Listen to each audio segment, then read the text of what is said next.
It was a New Year's Eve like no other. As the firecrackers went off, hundreds of women were molested, threatened and robbed. Unable to control the crowds, the police eventually evacuated the square in downtown Cologne. Over 500 criminal complaints were lodged, 40% alleging sexual assault.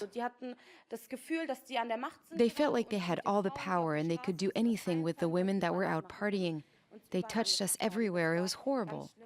The Interior Minister for the local state said most of those responsible were of North African and Arab origin. Some, he said, were asylum seekers who had arrived in the past year.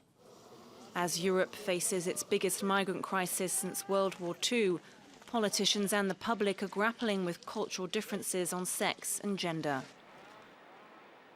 Between 2009 and 2011, a series of rapes traced to asylum seekers took place here in the Norwegian town Stavanger. That prompted the refugee housing organisation HERO to try a novel idea. It started gender code classes for asylum seekers and encouraged them to protect women against sexual assault. Well, they come from cultures where the dress code is quite different, where also the behavior around sexual norms is very different.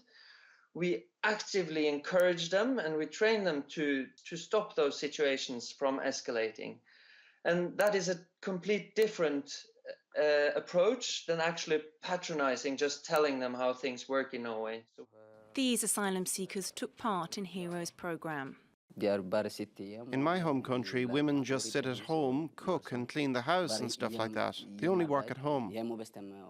It's up to men to make decisions for women.